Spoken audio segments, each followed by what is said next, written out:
Hold on. Okay.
What is up, theology nerds?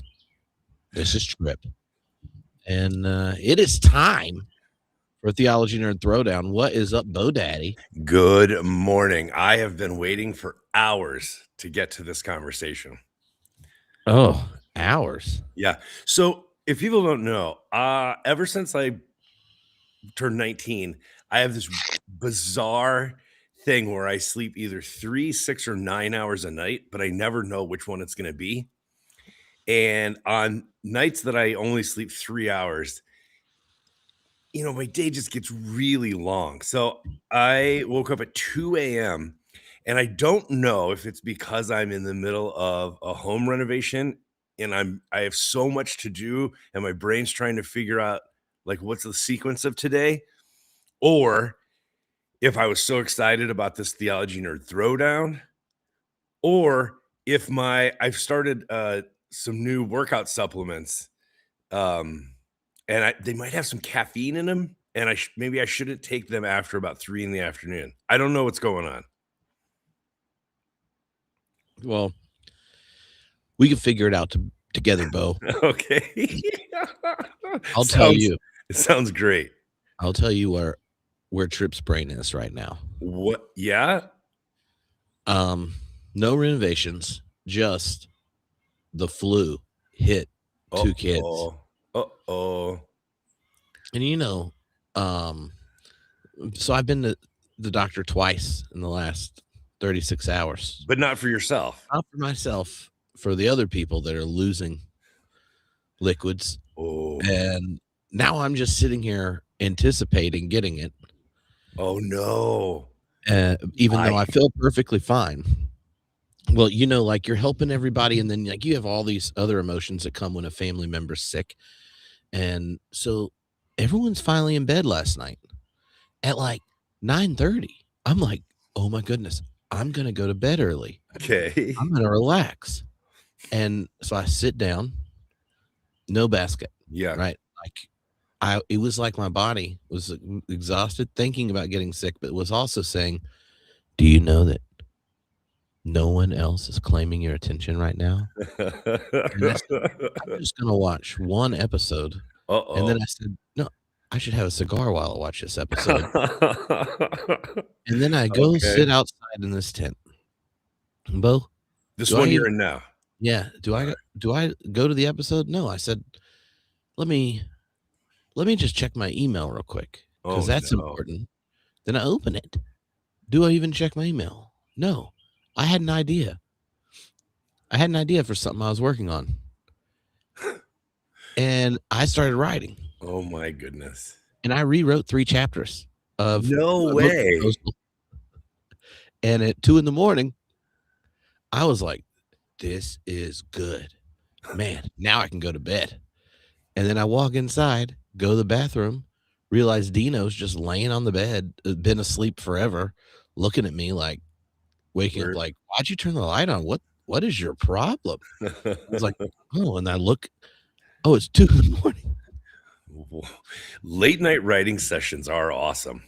And I didn't have a deadline. I just had inspiration. I had an insight, Bo. I'm not telling you about it because it doesn't fit any of our dictionary words for the day. Okay. Which you were in a flow state. Yeah. Yeah. It was just bottled up. it was like, you know, no sick child can talk to you right now. They're asleep. So go for it. Go for it, Trip. And yeah.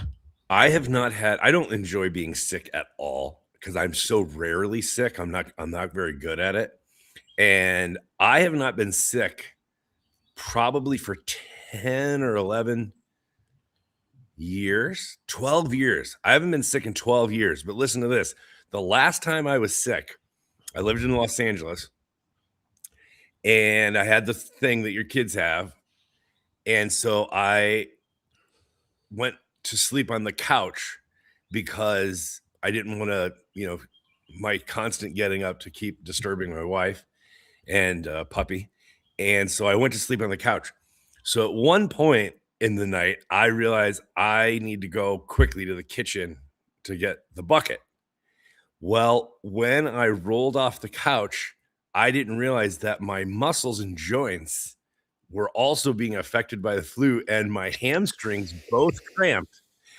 And I was laying on the living room floor, cramping as hard as I've ever cramped. And it was a disaster. The whole thing was a disaster. And in the morning, I had to have my wife drive me to the hospital because I couldn't move. Dehydrated and stuff. Oh, it was awful. It was horrendous. Oh, that's the worst. Yeah, that's the last time I was sick. One of our kids gets that way if he throws up too much. So like the moment he starts getting sick, I'm just like throwing Gatorade at him. Just Right? like, Just drink this. Pedialyte. I'd never had it before, but man, it comes in handy. Yeah. Yeah. So, okay. Well, I want everyone to know earlier this week. Yeah. Bo, Yeah. at the beginning of the year, Bo talked about wanting to do the theological dictionary of 2026. That's what I like to do. Which is great because when we think of formats of communication that are really ubiquitous and growing these days, we think of dictionaries. Dictionaries are so desperate, Bo, that Yeah. the only time anyone knows about them is when they announce their word of the year and it's like Yes. 6-7 or rage bait. Listen. Okay, can I tell you one funny? I kept a straight face for this. I get 5 dad points. All right. Haven tells me, Haven's our second grader. I was so annoyed with 6-7. I've just started doing it in hopes for it to become uncool, right? Like if parents do it, it's over. It's over. And I don't even remember what it was, but I was like 6-7, and he looks at me. He's like, "That is so over." And I was like, "Really? Well, what's next?" And he goes, "There's 2 other numbers, 6-9, but I don't know why." I was wondering if that was coming. And I was just like, "Really? And who told you about this one?" I heard it at school. And I was like, "Oh." I was just waiting. I thought it'd been inappropriate if the dad made that joke, but if the kid does, but then he didn't even get it at all. And there's such a beauty in that naivete. I mean, it's so innocent, right? I'm not going to comment on it because I have a lot to say about that number, but we don't want to get distracted this morning. Let's go back to the theological dictionary. Yeah, you're going to explain this. Here's my idea. 26 letters in the English alphabet. It's 2026. And so I thought we would do 26 and 26. And that would give us themes to talk about that, so that we're not always only talking about the things that we like the most.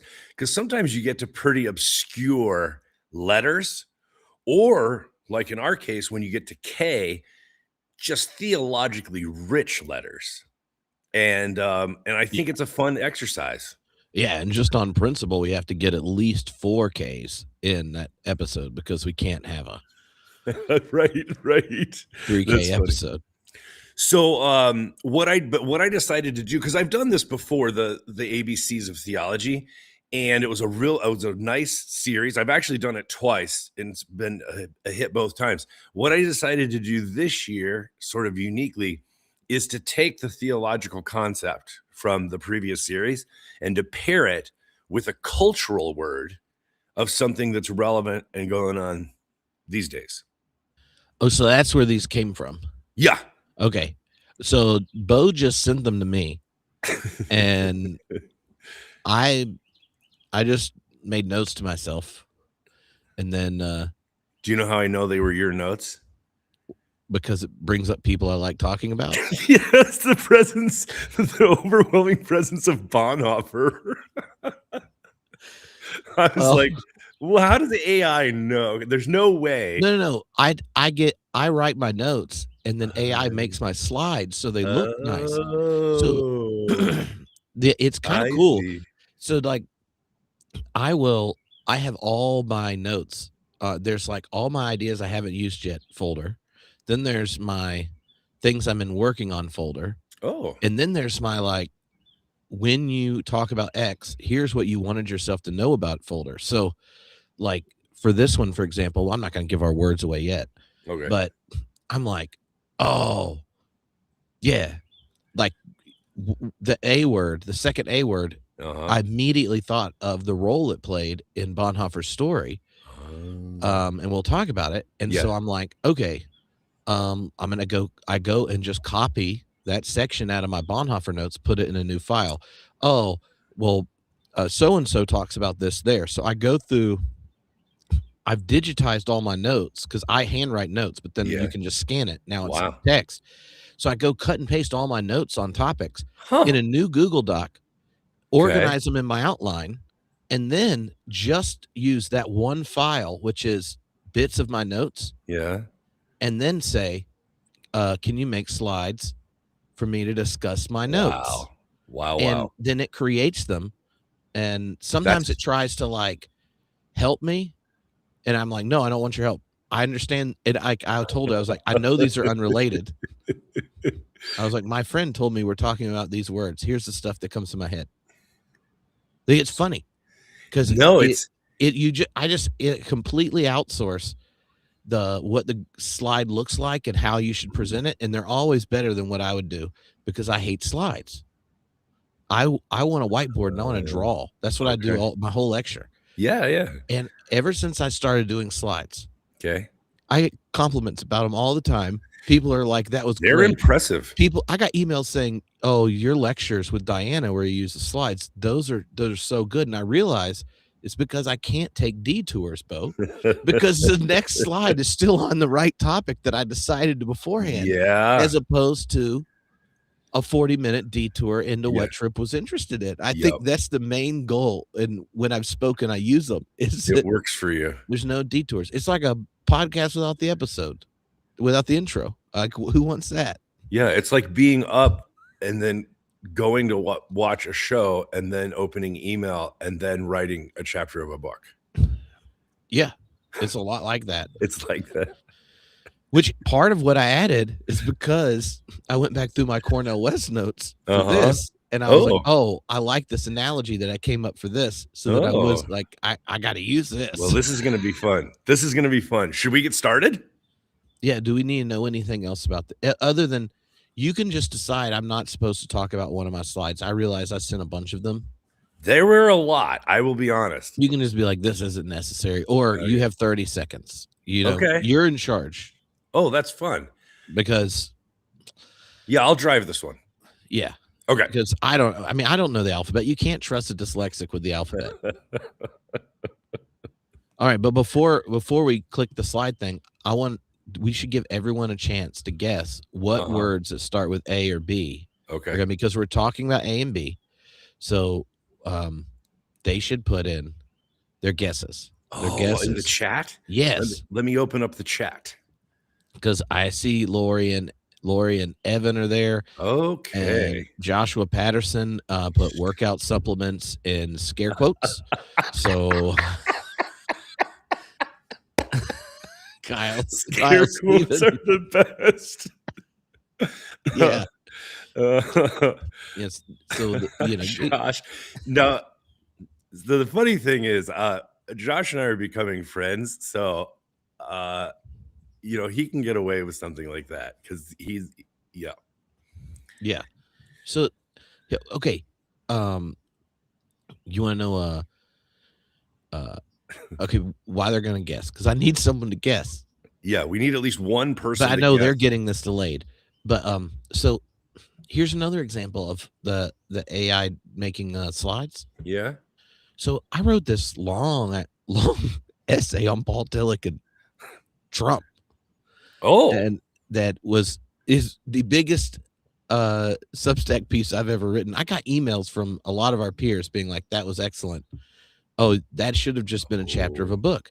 Well, so I write this piece, and I'm like, "It's way too long. There's nothing good about this uh, length for a Substack post." Um, and I said, "Well, let's see if I stick my thing in there, if it'll make slides for my talk." After it's like I'll say it's like a talk, but it's just a whole essay. It made them. And then so I just instead of just recording me reading it, I just put the slides up that match where I'm in it. And then I got all these messages that are like, "Oh," and then I had some of our friends who are like, "How did you make slides so nice?" And yeah. and I didn't know the key was not trying. Not Wow. but honestly, I impressed myself with that essay. I Okay, think I haven't had time to read it due to the yeah. home renovation, Now, but is but everyone I'll back check it out. inside your home now?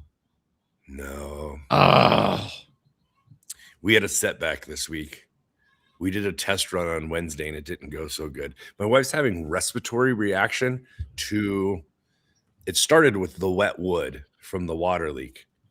But now it's things like, you know, I used standard drywall, and it turns out building materials all have formaldehyde in them. So I had to take out the drywall, and now we're using eco-friendly drywall, which doesn't have that stuff, and cement board, which is very difficult to work with. It's a big thing, but we got to make this house. Um, we have to make the so that the air quality in here doesn't set off anything. Oh. It's tough, man. So Yeah. I have to use like eco-friendly products that don't have fragrances in them. And when you're Mhm. using like sealers, right? It's a very specific. There's like one kind of product you can get, and you have to order it and wait for it to arrive before you can seal everything up. It's just tough work. So Mhm. no, I'm still living like a bachelor Well, well, I don't know if redoing your bathroom is real bachelor like. In my and experience, kitchen. yeah, I would I think I would um if I probably would not do home reconstruction Yeah. if I was a bachelor. I would be like, this is a good reason to stay out of the house till you're about to go to sleep. That is funny. It is, you know what? I have this really deep thought that I can't quite put words to yet. And there's probably a notion or a phrase that encapsulates this. There is a very strange paradox about working on a house out of love for somebody who's can't be present un, until it's done.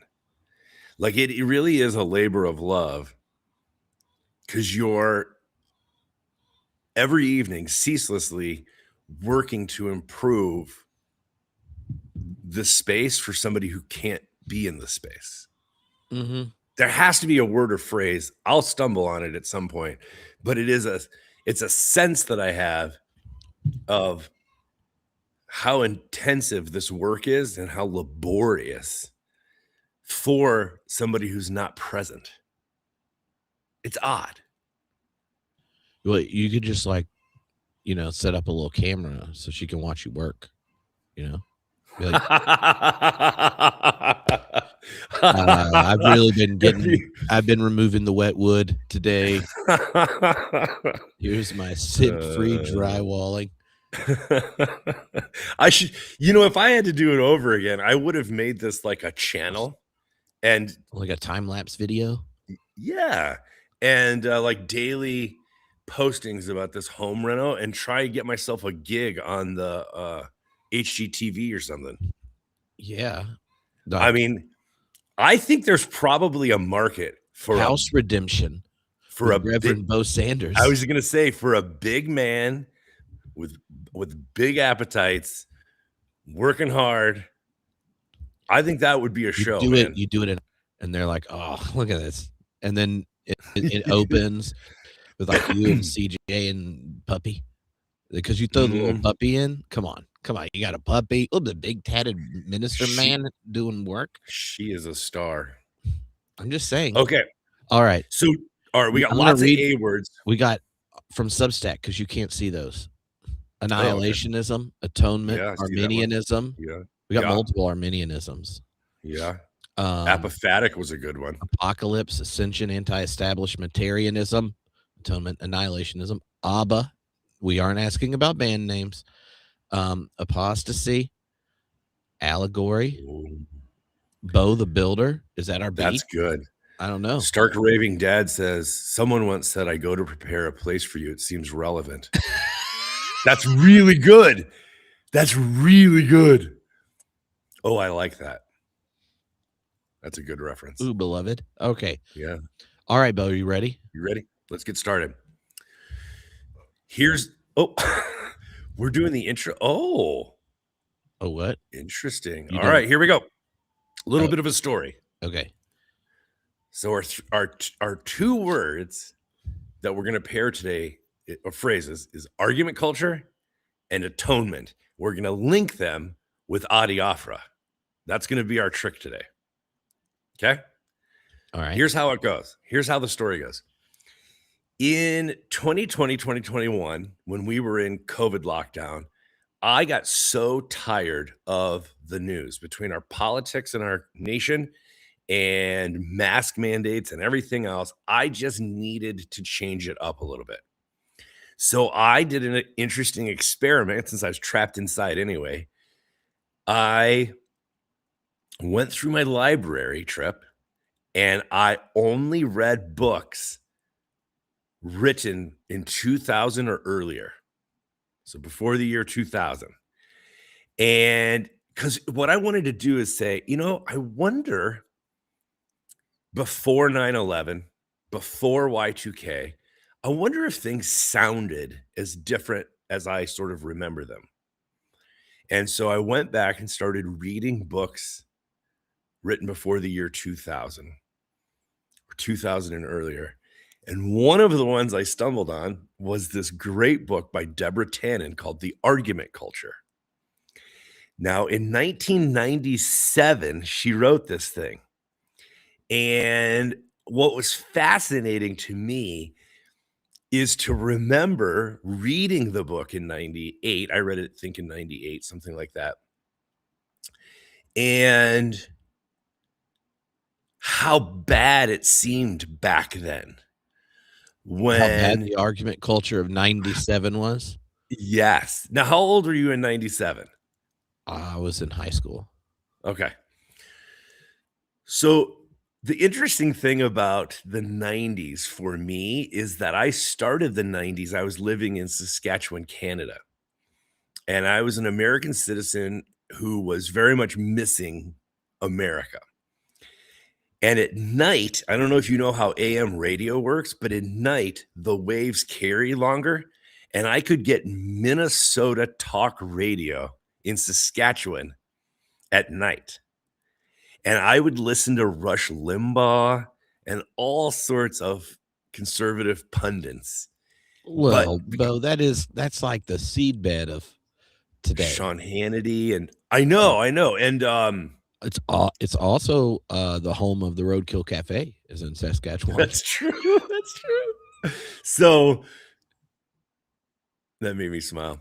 So anyway, then I moved back into the States in time for the 1994 contract with America led by Newt Gingrich.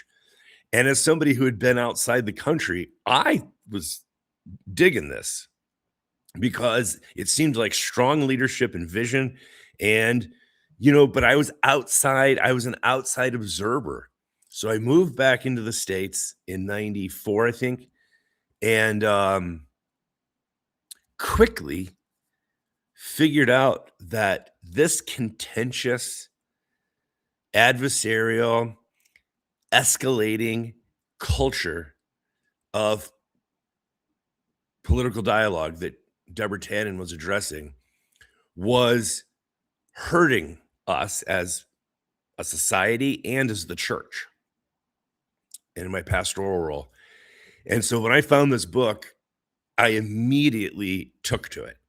What is fascinating to me is that since 97, right? So that's almost 20 years ago, how much worse things have gotten with whether it's the election of President Obama or the iPhone, social media, algorithms, the 24-hour news cycle. I cannot believe that in 97, she thought it was bad enough to write this book and how much worse it has gotten in the 20 years since then. Yeah. Uh-huh. It has gotten worse, Bo. It has gotten worse. Um, okay. Now, I never read this book, so just downloaded it Oh, and was like, "Oh, I'm gonna speed read and write down the things that okay. pop up." Um, and what one of the interesting things about it, if it's a long nerdy aside, it's like, why would a sociolinguist organize this predicament this way? Because there are Mhm, certain causal factors that she gives kind of priority to, the ones in her mhm, discipline. Um, and so, I was sitting there going, "Oh, who would be fun to interact about this topic?" kind of thing. Is mhm. what. And anyway, plus I was sitting there guessing what in the world the relationship between these three A words are. Okay. Um, but but what's fascinating is she uses, right, the debate or war Yeah, argument versus a dialogue or discovery one dichotomy kind of throughout the book. And if we treat every interaction that we have, right, like a yeah, zero sum battle, right. that she's focused on, like, is it good to engage this way if these are the results of it, right? You may win a war, but now the trenches have destroyed most of Europe, or you may win the war, but now we've firebombed and blitzkrieged ourselves, Right. like, look at Europe after the wars versus America. That's a good Mm, like, did anyone win, right? So, there's the distortion cost of the war where issues that are complex are forced into binaries. Um, that still happens. Attrition, where, like, certain voices just leave the public square. I could list off ones I know that are like, "I'm out. I can't do this crap yeah, anymore." Look, we yeah. lost Marjorie Taylor Greene, Bo. We've lost Marjorie Taylor Greene. She realized that it might have been memes that got her to believe in Jewish space lasers, and that Donald Trump might not actually believe anything he said when he ran for office.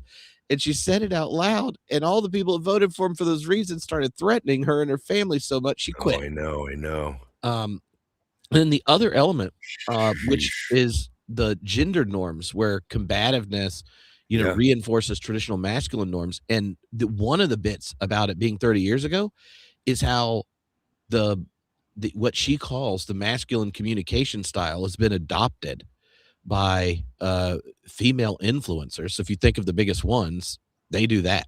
yeah, Um, and so when one of the lines, this is from the introduction, she said, "The argument culture rewards aggression and winning over understanding." And I'm like, yes. it's amazing. Um, Side note, I'm a feminist ally, and I really am passionate about issues related to women's equality. But once in a while, I catch myself, still with a vestigial tail left over from my patriarchal upbringing. And for the last 10 years, I have been saying to the left leaning feminists in my life, you realize that there's overwhelming possibility that the first female president of the United States is going to be somebody like Sarah Palin, Michelle Bachmann, Marjorie Taylor Greene, Christy Nome. Like just because of how our democracy is organized and how broken things are, there's a very, very good chance that the first female president won't be somebody you voted for. And that is probably received with Well, warmth and I laughter. shouldn't say it out loud. I should keep those thoughts to Well, I'm myself. just glad you put it on the internet, Bo. Um, it y but one of the bits about it being a cultural phenomenon is, Yeah. the different domains, and not like we need to spend any time on it, but just how it shapes journalism and Yeah. politics, the academy and law. And something, I wondered, like, why this book Yeah. or a book of a phrase that comes directly from a book. It's like, Yeah. why did he pick this one? Or is he just because it's an A?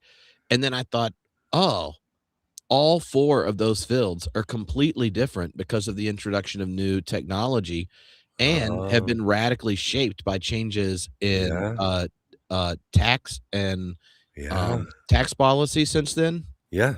or Think about funding policy, or yeah. after we Yeah. decided that money is speech. It also changes how each of these industries relate to politicians through elections. So it's like the changes at the cultural level on top of this pattern are ones that Yes. incentivize it getting worse. That's well said. And by the way, I wanna thank Billy Farley for pointing out that my math was wrong, and it's 30 years nearly since the book was written. I even though I had the number 30 in my head, it seemed too big, so I bumped it down. I rounded down, but it is 30, it's almost 30 years. But think about this, go back to the previous slide. Think about in the realm how much in the last 30 years journalism, right? The demise of the newspaper, things going online, just the reporting when there's crisis, right? There's no gatekeepers like there used to be of the editorial boards, like It would have been journalism. like what, just the Drudge Report, right? Yeah. Like that would have been what Rush Limbaugh was looking at Yeah. with his formerly nicotine stained fingers. That's my favorite line of his. Yes. That's But because he couldn't smoke cigars in his office, I guess. the He didn't have law, he didn't have a he didn't have a ice tent. that's good point. He probably didn't need one. He had a strong enough air exchanger. Yeah.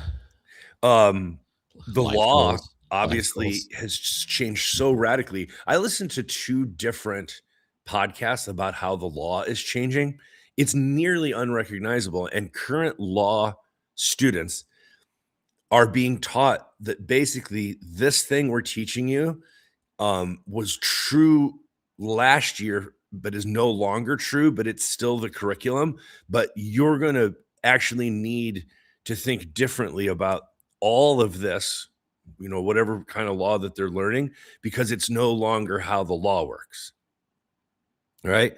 In the academy, I mean, you and I have talked before of the 6 institutions I have either gone to or taught at, all 6 are either uh, closed or they've had to move their campuses because they can no longer sustain, right? And they've essentially just been so radically transformed that they're unrecognizable from when I was there.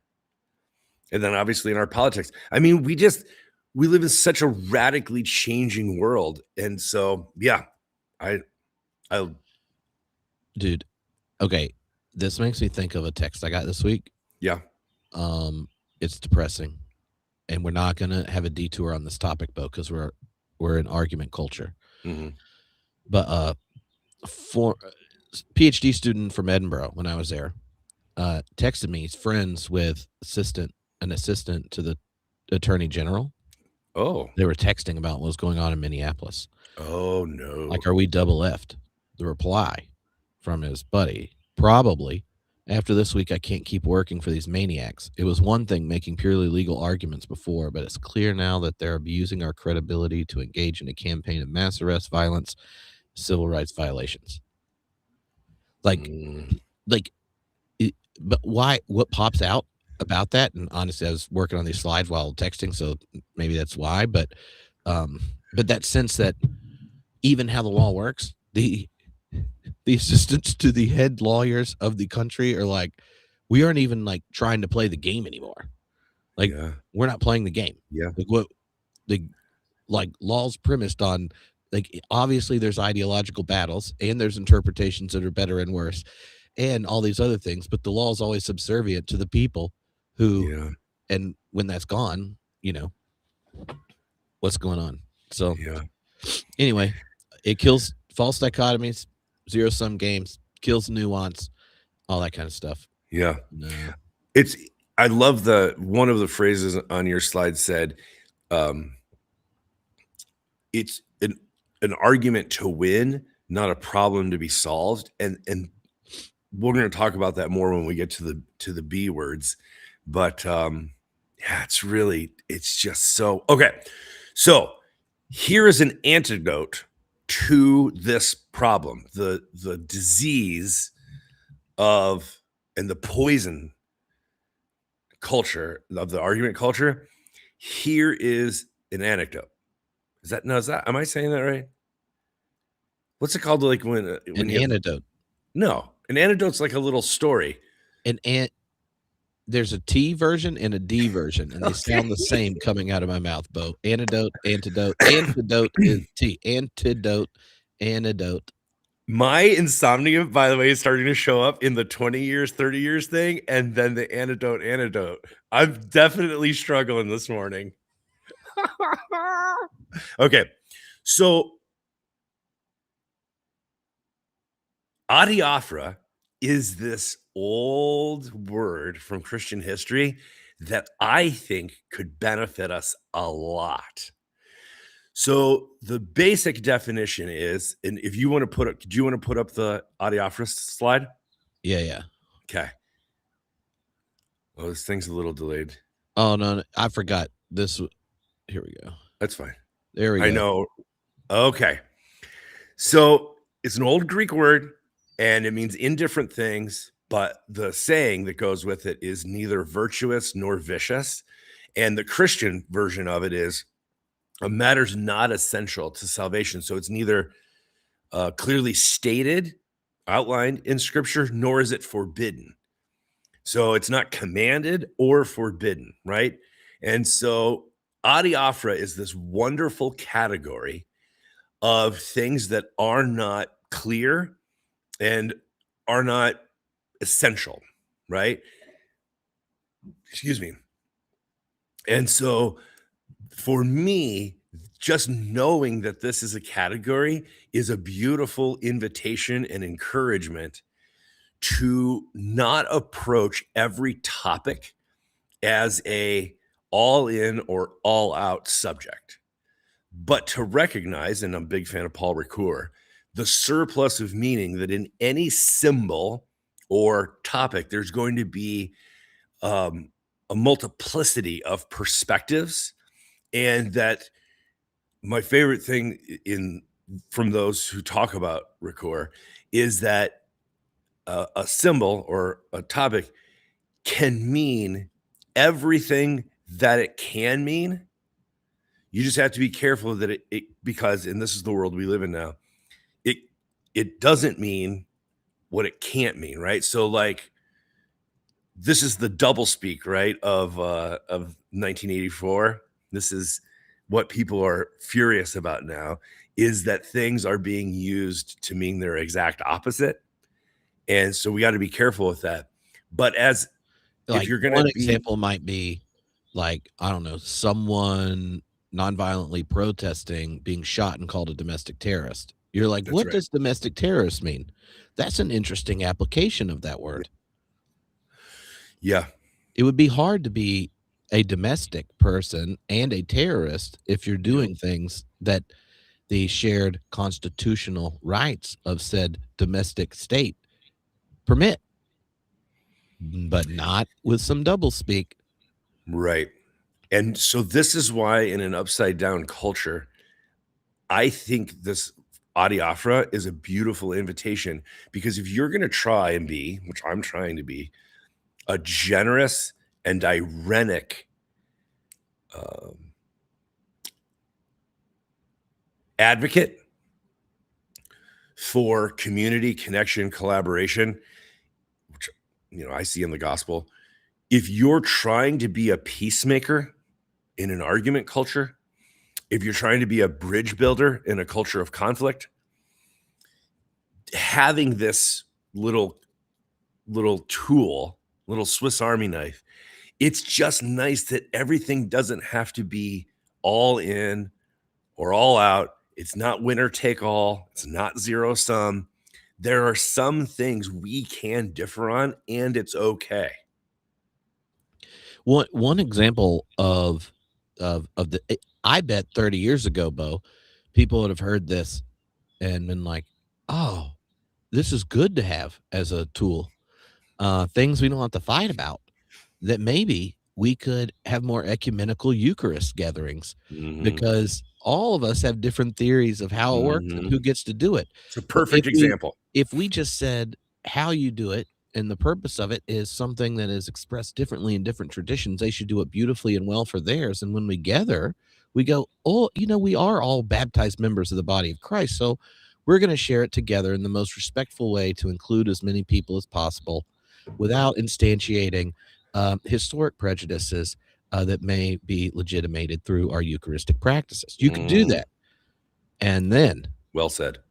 and then, you know, uh, since then, even groups within themselves have started kicking out people that agree with them on the Eucharist because they disagree on something else and been like, we absolutely can't get along.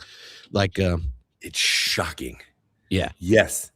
By the way, I have been very ecumenical in the past year, and I've taken communion 3 different ways. And I have to tell you, when you stray outside your normative practice on a sacrament, it really is uh, an alien experience. I mean, it really does. You feel the foreignness of a different practice or a different tradition. Uh, I went to a Thanksgiving Eve service at the Anglican church, the Episcopal church, and I haven't had wine in a long time, and I haven't drank from a common cup in a long time, and that felt very foreign and quite um not disorienting, but like a little bit alienating. Like, oh, I'm pretty far from home right now. Oh, naughty boy. Naughty boy. It was fun, man. I was glad I did it. So here's one of the uh, okay, there is a whole controversy around this which I already mentioned, but the one of the elements of it that I find important is how the context transforms the content. So in one space, like in Mhm, a more peaceable time, you mhm, could end up being flexible where the moment things change, the context changes, uh, you start to rein things in. And I mhm, think recognizing that that's been the case in church history is helpful for us deciding what is or isn't adiaphora in the present, um, and why. Uh, you know, the thing not to do is to act like the only non-negotiables are just some set of doctrines that were established in another context, because mhm. what role they played in that context and what role they play now becomes can be pretty different. And um, but Paul Tillich has this analogy about it that I've found really helpful. Yeah, Uh, I'd never seen this one. and and in it he's talking about within the church the kind of Catholic or Protestant energies of like resisting the totality or articulating it, that's there. And the Protestant principle is he says risks viewing all forms as indifferent to the gospel. It makes profane, right? It extends the secular. um and so if you think of a wedding ring, it's technically adiaphora in the sense that Mm, if you lost your ring, you aren't unmarried. It's yeah, not the that's marriage really itself. However, if you don't have a ring or you don't have a wedding ceremony and they aren't yes. treated, if they're just like, oh, they're mere customs that we can deal with at whatever point, that without the kind of inner necessity of these Mhm, symbols and these rites, then the visible power of the commitment can fade. And because it is those symbols that introduce the collective social kind of affirmation of it. And one of the things Tillich does throughout his theology of culture is to look at how, right, like if uh, a particular expression of ultimacy in a particular culture is treated as divine, things get perverse in that way.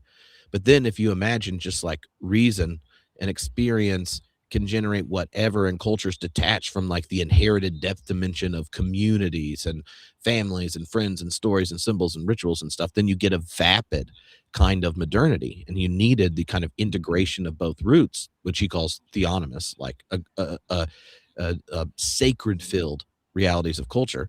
And so like the ring doesn't make a marriage, but uh, one without it, Yeah. in Western culture, it Yeah. shows something. And I found that to be like a really helpful Yeah. um, analogy. So we're going to get to our third A word and final A word as our test case. But I just want to say something that came to me while you were talking that I think is really important is, a free exchange of ideas is one thing, and we can disagree. But when one person has an internal permission to be violent, that right, that changes, that initiates an emergency, right? This is why violence, the introduction of violence to anything, changes the chemical composition, the actual structure of the fabric. Mm-hmm. And so, like, you and I can disagree, let's say, about, let's say, stick with sacraments. We can see it several different ways. And I think if we went to the chat room and we asked people about their understanding of, say, the sacrament of communion, we could get 6 or 8 different views represented. So, but if then somebody is willing to kill somebody who sees it differently, or even grab them by the hair and drag them outside and lock the door so that they can't participate, that that's a right, that's a destructive moment to the conversation. You're no longer in a constructive, ironic, generous space, and it's not a free exchange of ideas once violence is introduced. Yeah. Can I give one example about how the context bit works the other way? Okay. And this is what you sent me here. This is from Bonhoeffer. So when he comes back to Germany, gets in trouble a lot, gets sent to these German churches in England. Okay. And there he writes a new catechism to use for the church Huh. there. In it, he makes the Jewish question Ah. essential, not adiaphora. The Oh. church in Germany wanted to make whether or not you could have whether or not the Arian paragraph, which excluded Jews from the Right. church, like you couldn't, even if you converted, you couldn't be a priest if you were German. I mean, a German Jew. It's the Oh. Jews, the part, like, and the Oh. church is like, well, different people see it differently. This was like the earliest compromise within the German church. Huh. So maybe we don't let our Jewish ministers serve the Eucharist because some people can't accept it from them. Oh. Right. So the German Christians were going like, oh, this is adiaphora. We're not going to Oh. have a make or break. And if some of you confessing churches, it's an ordeal for y'all, try to chill out and yeah, this kind of thing. And he raised, no, if you are a Christian and you think whether or not a Jew who is a Christian can be clergy, serve the Eucharist, or baptize, or any of that, then you actually just don't believe the gospel, because in Christ there's neither Jew nor Greek. So it's not adiaphora. You're compromising with Satan. And Whoa. and and this isn't his analogy. This is what when I don't even know if this made the audio documentary, but this is the analogy I wrote for that. Uh-huh. Is how when um uh like normally a compass works, but when you get in a magnetic storm, Yeah. all of a sudden junk goes crazy and Huh. it's not useful, right? And so like this tendency towards like spaciousness, or like, oh well, this question might be adiaphora, until the context change, and making it adiaphora makes you creating space for compliance with the Nazi takeover of the church. Like at that point, you got to draw some lines differently. And so Yeah. now he adds it to a no compromise on this. This is in your confirmation handbook. Um, Oh, but yeah. see, I found that helpful because That's it, telling, yeah. especially in reflection to like thinking of the argument culture, Yeah. is adiaphora at a rhetorical level can try to lower the temperature, but you also have to ask, does it marginalize something that is actually Yeah. of significant conviction for others or for Ooh. you? And you're going, oh, that's trivial, right? Take Yeah. even some like vehemently pro-life people that I may go, "Oh, that's really an odd interpretation of X, Y, and Z. Have you thought about this or whatnot?" And Yeah. we could talk about it, but if in their minds they're asking, "You want me to take the Eucharist from a murderer?" You know, because Yeah. then you see how like even there it's hard to decide like whether or not this is helpful to lower the Yeah. temperature or is it trivializing something essential. Oh, Um, boy. and so uh, I think sometimes the tendency in communities like the ones we've served Yeah. is uh, we will make adiaphora all sorts of rather important things to the faith. All right, so let's use our test case. Our last of the A words is atonement. And let's use this as a case because I think atonement has a very interesting wrinkle in it in our current context. All right. So historically, there are like 6 major theories of atonement. I want to call it adiaphora because scripture is not that clear on atonement theories. And so if you want to put them up, here are 3 major ones from church history. So you have originally Christus Victor. Uh, the metaphor there is the battlefield. You have satisfaction theories, and the metaphor there is the courtroom. And then you have moral influence theories of the classroom and the heart, matters of the heart. And so, even if you use these 3 sort of categories, within each of them, you get some nuance. So, like, even within satisfaction, you have um, different ways of understanding that historically. Yeah, like Uh, Anselm's is superior to Calvin's. okay, you're almost there. This is the wrinkle. And even like Christus Victor, like most people are most familiar with like ransom theory through C.S. Lewis, The Lion, the Witch, and the Wardrobe, and and other such things. But you also have the fish hook theory. I mean, there's just there's fun differentiations when you start burrowing down within them, right? Yeah, Um, Ransom is the one of the earlier ones, but yeah, because it, it if you're kind of introducing it, you can usually make most of the variations that come to mind uh, out of a Venn diagram of these 3. yeah, yeah, that's a good way to view it. Okay, so here's the wrinkle I need your help with. I want to call atonement theories adiaphora. Scripture is not clear on it, but you have to have some atonement theory, right? You can't have none because one of our central stories of the faith is what happened on Easter. Good Friday to Easter is sort of our big one, besides incarnation, which we've already done at Christmas, right? Once you get past incarnation, sort of the next big theme is salvation, which you can interpret liberation, restoration to shalom, wholeness.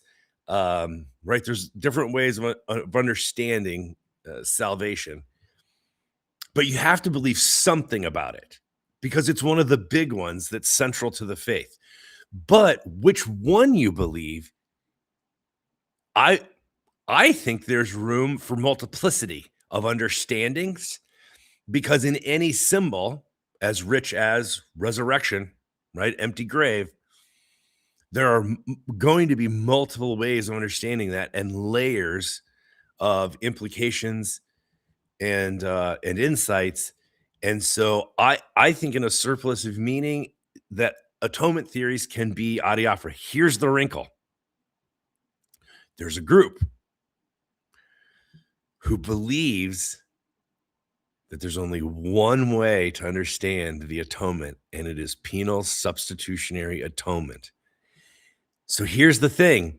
Whereas I want to understand the 6 major historical ways of understanding atonement and appreciate them as a gem chipped on 6 sides that reflects the light in different ways, I am prevented from doing so by the presence of a conviction in our modern context that says wrong. There, don't you know? 9. Don't you dare try and lump penal substitutionary atonement in with these other 5 heresies or inferior, understandings. PSA is the gospel. I've been told this on so many occasions. PSA is the gospel. And any other Oh. understanding of it is either inferior or fictitious. So what do you do when you're trying to be generous and ironic and include in your adiaphora perspective and your surplus of meaning, trying to include a group that will not allow itself to be included? Bo, I'm not really animated by penal, and it's just really not my vibe. Okay. But I do know the experience, and then and there's a fascinating feature about individuals in this category Yeah. that should they encounter an awareness that what they find to be the one singular only absolute understanding of how salvation works did not exist for the majority of church history, that does not deter them. They're Shocking. like, well, the Catholics can be wrong, or that's because they didn't know how to read the Bible yet. And you're sitting there going, uh-huh. Well, what if the context where this thing would even emerge would make no sense Yeah. until Yeah.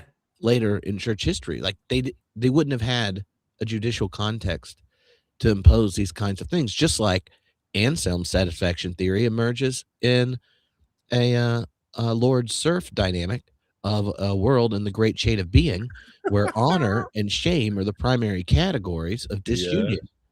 In that space, it is a radically affirmative statement that God Yeah. has refused to be God without us. The infinite gave itself to the finite. But you take that, I don't know, to another context like Geneva, Oh my and it just gets gosh. worse Yep. because Calvin's like, you think that's cool, but I'm also a lawyer. Can we bring this in? And Big Sky Daddy's been watching you.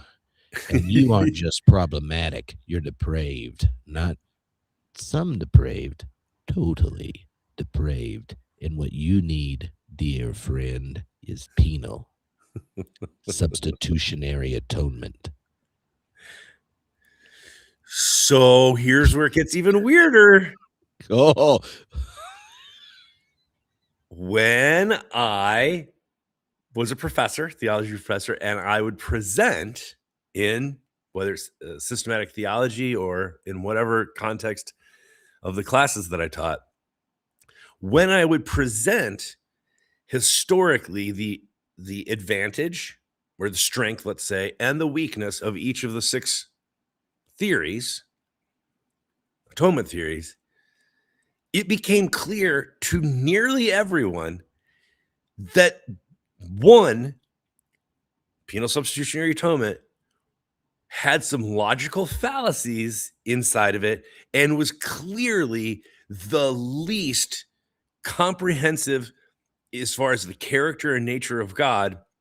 It was the least consistent and, according to scripture, the least rational. So it had the least merit of the 6. I was only including it because it is in our modern contemporary moment, it's so popular. I was only including it to be generous and ironic. It is clearly not in the league with any of the other 5 understandings for logical consistency or any scriptural teaching about the nature of God. It doesn't even belong to be included. I was just being nice. So it's ironic that it's the only one that says this is the only way to understand it when it is the least valid of all the theories. I did the students who love that theory say, Bo, I deeply appreciate you taking the time to articulate something you don't find compelling so that we feel a part of the community of learners here, wrestling with the fullness and diverse witnesses to what God did in Christ. We couldn't do so for ourselves because we know creedally all we got is it worked. We don't even know how in the creed. And so we all here through, regardless of the metaphor we use, are affirming God's redemptive work in Christ. And it is such an inclusive and humble act as a professor to give the best articulation you could of something you find morally reprehensible. That's And right. it makes God less than worthy of worship, but nonetheless you care about this. So we wanted to give you deep thanks and gratitude. Yeah, that's how Dr. it went. Sanders said this is Yeah, that's how okay. it went. Good. I'm glad. I'm glad. You know what's funny? Sometimes I think it's funny that people will make fun of Charlie Kirk, that he like gets celebrated as for debating 19-year-olds. That's a pretty vicious critique. Sorry, I got a little dry there. But I have to admit, there is a moment sometimes when you are, because listen, all of us were raised, we didn't have a choice how we were raised, right? All of us were raised in a tradition, or we converted to something. But, it's another thing to be so convinced of your own rightness that you can't even appreciate a different perspective or even allow it to be considered. Especially gratifying is when that perspective that's so defensive can be shut down with such easy questions. For instance, Jesus forgave sins before he died. How do you do it? If blood sacrifice is required, how did Jesus forgive sins? Oh, it's a preemptive strike. You didn't know that just war theory has been extended to include preemptive strikes? So, I mean, it's just. Or what about, but the lamb was slain before the foundation of the world, Bo. Okay. All right.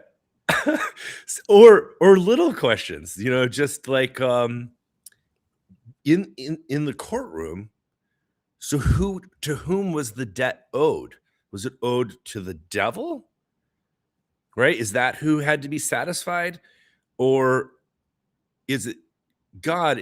But if the debt is to God, right? Explain to me why that debt can't be forgiven by God and released, right? Without taking it out on a substitution. This is a slippery slope, I can already tell. It's just, you just say, all right, walk me through it. I'm just going to ask general questions and you explain it to me. And what if you had like one person in your class that was really into the moral influence theory? Yes, I've had them. But was that defensive about it? Oh, Right? Where they're just like, yeah. oh, well, I just would like to tell Augustine and Selman Aquinas to suck it. Abelard all day long. All day long. Oh, like my you said, gosh. the incarnation was like an arrow of the infinite love of God shot into the breast of humanity, lighting as a flame. That's obviously what Paul meant. And if you think otherwise, you suck. You know what would be a fun character is the defensive, like liberal or progressive. Like take John Shelby Spong, but make him really muscular and aggressive. So, like, John Shelby Spong's vision in a Mark Driscoll body. Yes. Yes. Like, if I could use AI, I would take everything Marcus Borg and John Shelby Spong ever said and make Pete Hegseth say them. That would be fun. It's important to differentiate the Jesus of history and the Christ of faith. Revelation's my favorite book. It's where we learn about God's Department of War. It's not defense. No, it's aggressive. All right. Our chat is really, by the way, our chat's really good today. I mean, it normally is, but clearly these theology nerds know what they're talking about. So they were like, I'm showing up for dictionary time. yeah. All right. So Okay, let's go to so our next. hold on. Are you ready to go to? I'm going to briefly show, because I thought we were talking about, this is what happens when I don't know what we're doing. Viable interpretations of the atonement today. Let's do that. Let's do that. So, and I'll try to do them quickly. But the first one is Paul Tillich's. And I came up with an image to use for each of them. So I'll just tell you the image. Yeah. Because these are good slides, by the way. These are really good. So Paul Tillich insists that God is the one doing the reconciling and not the object being paid, right? In response to the questions you just raised. So Christ manifests the new being or new creation, a reality where the split between God and humanity, or actually all of finite worlds, overcome. And so we're not saved by substitution, but by participation in the divine being. And so here's the image when I do like intro to Tillich. Not substitution, but participation. Yeah. Imagine a king building a bridge to a rebellious province. He doesn't build it to change his own mind. He's already forgiven them. He builds it so the subjects can actually cross over their own guilt and isolation to participate in the the royal court. Like, you're invited. You belong in the royal court. The thing is, y'all were like, no basket, and just destroyed the bridge. You're like, we don't want to participate in this crap. We're going over here in the woods. Then you got over there, didn't realize you had tools. Chunks hit the fan. And the king's like, I'm trying to have a party, and I want them in the royal court. Look, this is bad news. I'm going to build a new bridge. I'm going to build this bridge. Then they can come over, and we can party down. That's how Tripp explains Paul Tillich to youth groups. Then, another one. I love using Bonhoeffer when they really want the penal, because it's like got just enough of that penal energy, but also like way awesome, where he talks about Christ is the man for others. Vicarious representative action is the fun category. But here, imagine a creditor who doesn't just like cancel the debt from afar, but assumes the legal identity of the bankrupt debtor. And the creditor becomes guilty of financial failure due to the debtor to give the debtor new ground to stand on, right? It's like, I am receiving it. So God declares God's self guilty in Christ to remove the world's guilt. And that's what's kind of behind that notion of costly grace. Is if you think there's like this transaction going on and, oh, he's paying this debtor off or this debtor off. It's not that. It's, I am so against the category of debt and judgment.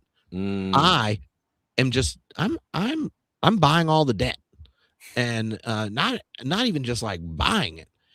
I'm changing my name to the one who owes it all. There you go.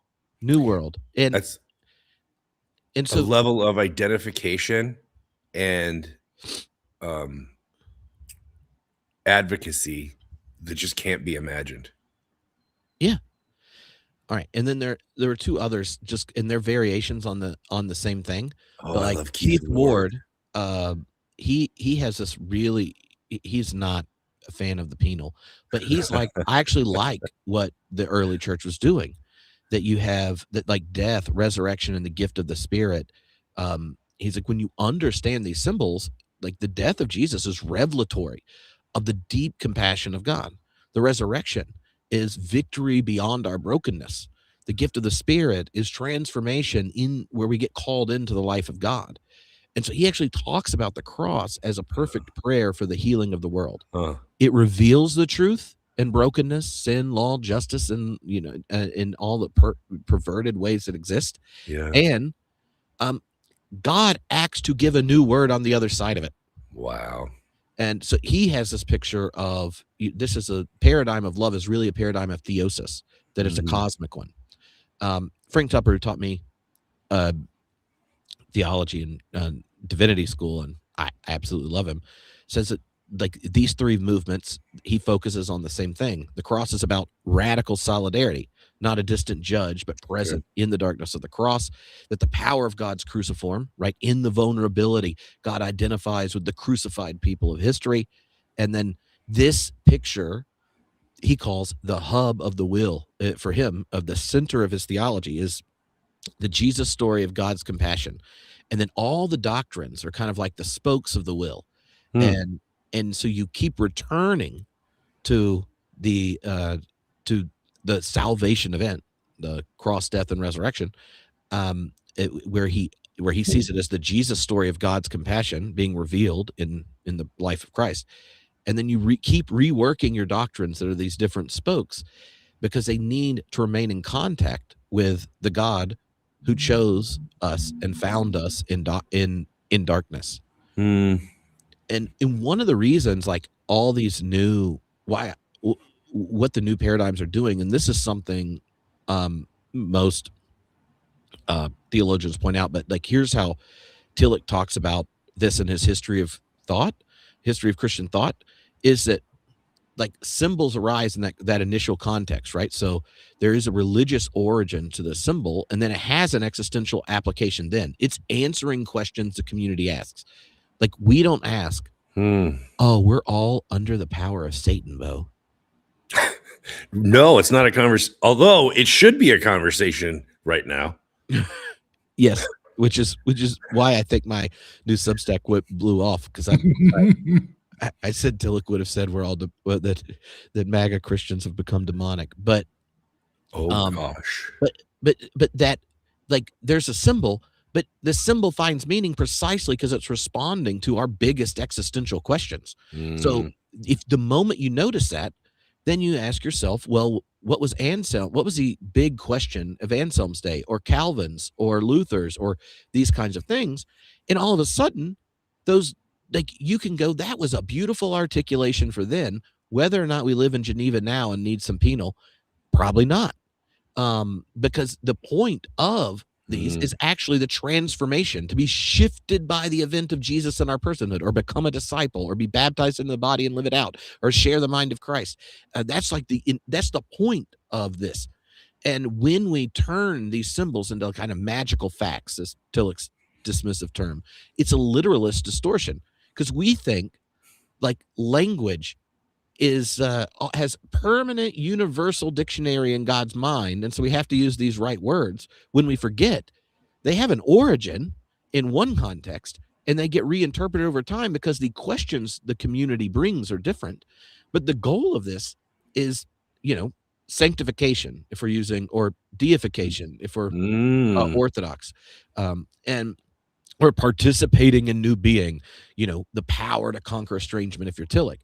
And and for me, that I find that like beautifully helpful, because it gives us a very generous spirit, right, to hear, um the to understand Christians in the past that say stuff that we're like, oh, what if the issue isn't that we're all moved by the same religious origin, right, the story of Jesus, Hmm.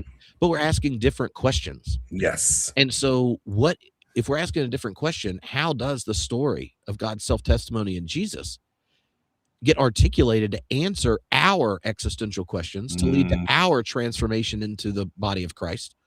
And that literalistic distortion around atonement theories screws it up. It turns articulations of the ineffable graciousness of God into literal symbols to be beat over the head.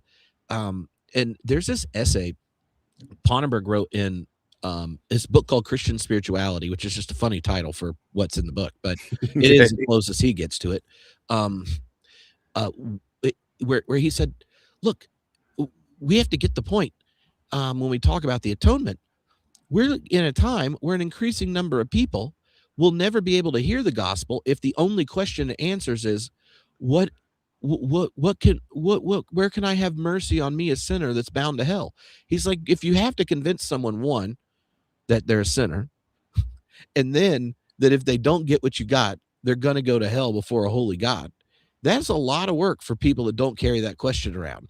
You're saying the gospel only matters if you have this existential condition that might correspond to pre-Enlightenment Protestantism. And You and know? his whole point is is the gospel can encounter all of our deepest questions because Mhm, they're the questions that come from finite beings that bear the image of God.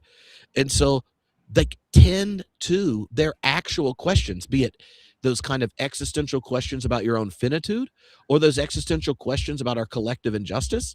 And then we go to the story of Christ, cross, dead, raised into the divine life to reflect on it.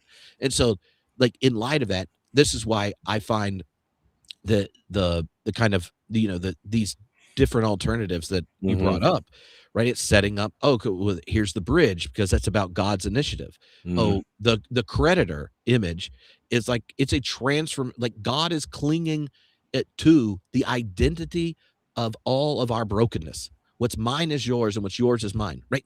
That is Bonhoeffer reinterpreting Luther for his context.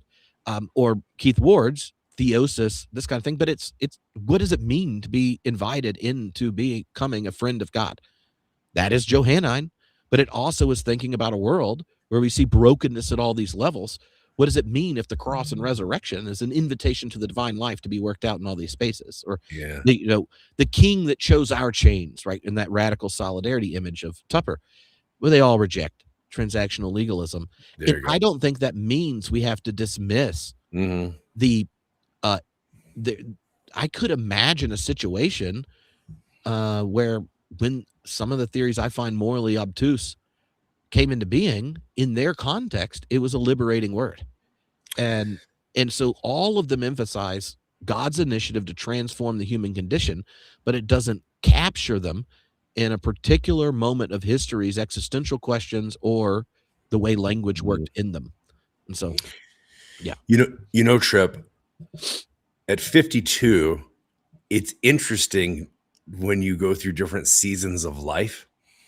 In my 20s and 30s, I was an evangelist and an apologist. I literally went to the Billy Graham School of Evangelism.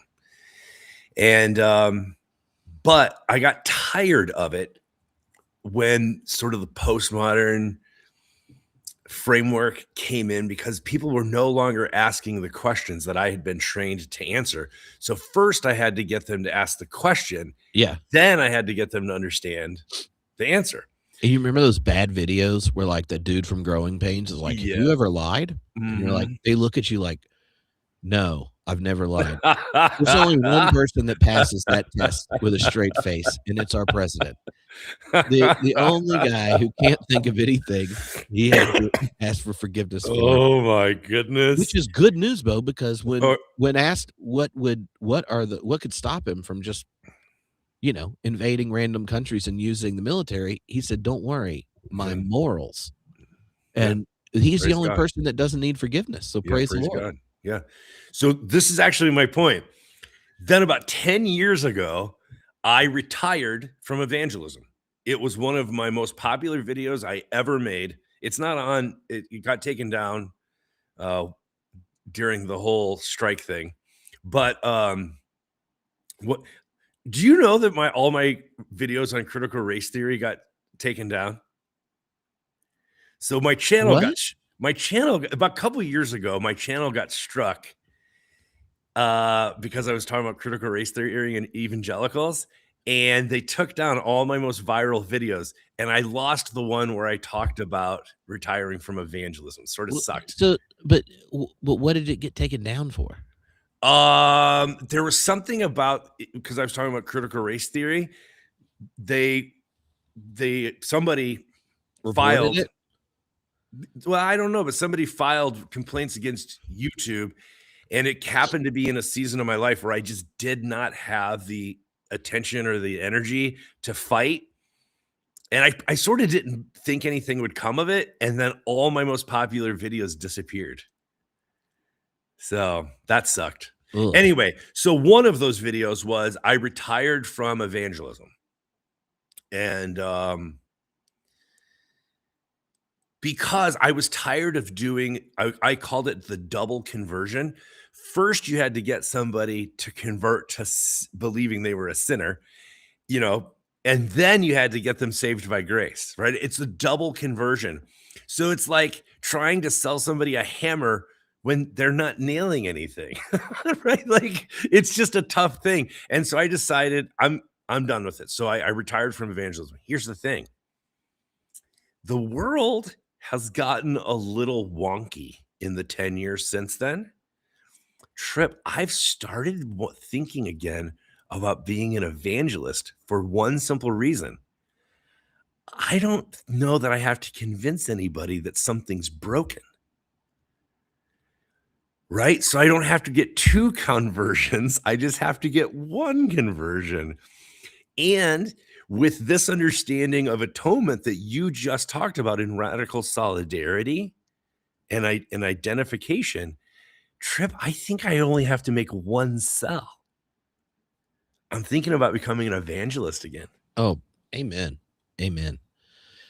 The I look, so you made videos, they deleted them, but you don't have access to them at all. That's what you're saying. No, but I did find a back door.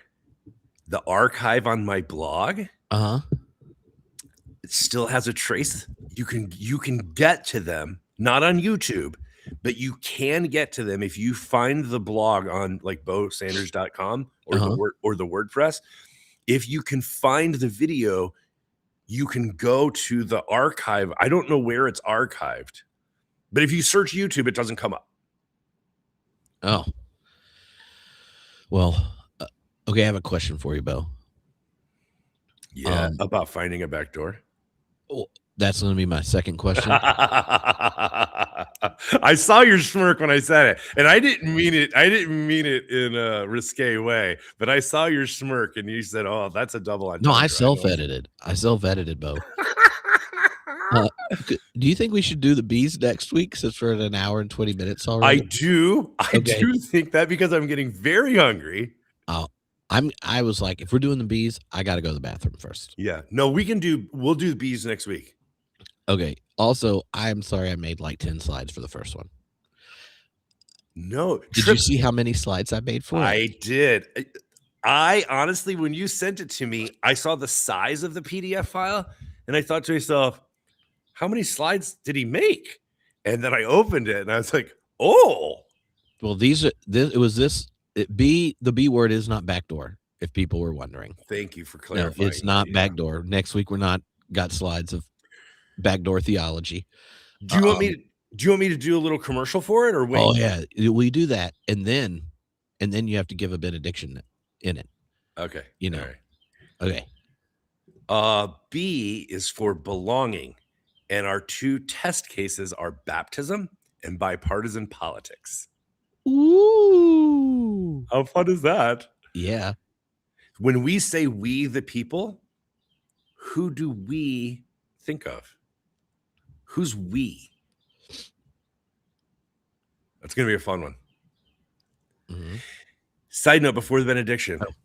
Let me get this guy's name. I listened to the wildest podcast this week. I don't know how in iTunes, like if I'm listening to you and it'll say, hey, if you like this, you might also enjoy this other thing. Yeah. Uh-huh. Well, I clicked on one of them and I stumbled into, let me get this guy's name right. He's a congressperson from Texas. And his name is James Tellerico. Yeah, he's running for Senate. Oh, you know who this is? Yeah. Trip. He's incredible. He's in seminary at Austin Theological Seminary right now. I think it's pretty clear. I have not heard somebody talk like that in a long, long time. For a moral public policy?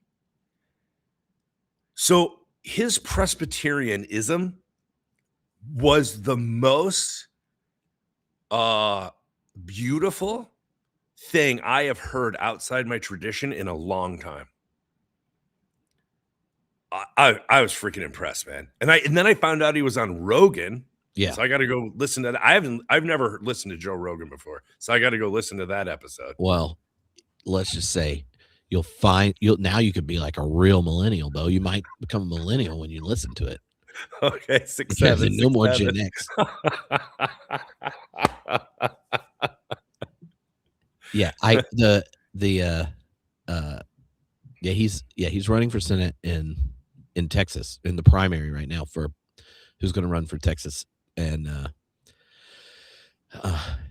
what's funny is when like Christian conservative people talk about him, they're like, no Christians talk like this, this kind of thing. And I'm like, they are having the same feeling hearing him talk as when I hear any Christian that loves Donald Trump talk, and we're supposed to be in the same religion. And I'm like, It's a I don't. great analogy. Yeah. It's a great. It's like when JD Vance starts explaining Catholicism and the Pope trolls him. That is amazing. We could get detracted by that. JD Vance's understanding of the ordering of loves is the worst possible interpretation I've ever heard. It's the exact opposite of the actual gospel.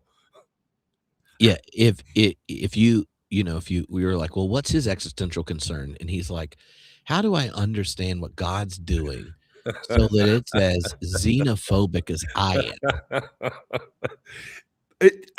I honestly, it was the most shocking presentation of that theme that I could ever have conceived of.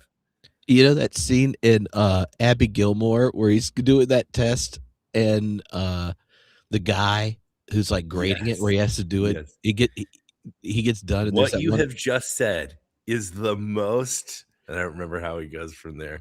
Idiotic, blah blah blah blah, and we're all stupider for having heard it. Oh my god, that was insane. It would be like if I tried to summarize Tillich's ground of being by like I'm confident you would be better at doing that than he was at explaining. But what if my presentation is that God is literally the ground and a being? Like it's that shambolic.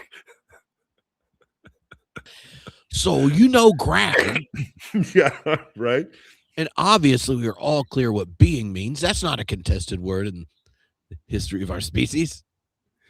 So what if it was the ground of the being? By the way, Tripp, we just made our third mistake of the episode. It was Billy Madison. Oh, but we did make Happy Gilmore. We did make one positive decision not to have Wes Huff on here. The chat, not a fan of Wes Huff. Is Wes Huff the dude, the apologist that went on Joe Rogan? Because I got sent that from multiple people and tried to watch it and then got so mad that I was like, this is stupid. Why is this on the internet? Heard of him. But apparently it got Joe Rogan to start going to church. Oh no, you are kidding me. No, we know, but see, we all know Joe Rogan's gonna love that fishhook theory. That's how he's gonna be. That's what I'm talking about. And then he's gonna say, we got to make it contemporary. Who needs a fishhook when you can use the image of a demonic, giant, murderous elk and hunting? Tripp, can you imagine if this was someone's first time listening to TNT? I don't know if anyone enjoys talking about atonement theories more than you and I do. We have so much fun with it. You said murderous elk. Yeah, well, it's the Joe Rogan update to some cosmic battle. Gosh, this is hilarious. No, you could imagine it though, right? Like, I'm sure AI could do this. You're like, we need a demonic, murderous giant elk, and just like on its horns are just like all these innocent people, probably all white Americans, but nonetheless, they're all on this murderous, demonic elk's horns, and then there's Jesus with a crossbow in the bush. I am either lightheaded from not having breakfast yet, or you have officially lost me. Well, Uh, it's the Joe Rogan version. okay. I don't know Joe Rogan well enough to get the joke, He maybe. does MMA Oh, commentating, right, right. and he loves hunting Oh, and see, yeah, and okay. stuff like that, All which right. I mean, I like going hunting, I don't like actually hunting because I Yeah. can't see straight, so I'm basically, like, out to injure animals as opposed to take them down, Not but, good, not good. but we all know from Christmas that, hunting is actually, like, Mhm. an Yeah, ecologically sensitive activity given the yeah. removal of large fauna from most of our ecosystem, so, you know. Ethically responsible hunting. Yeah, Yeah. yeah, yeah. Oh, boy. This has been fun. I will look forward to B words next week, and,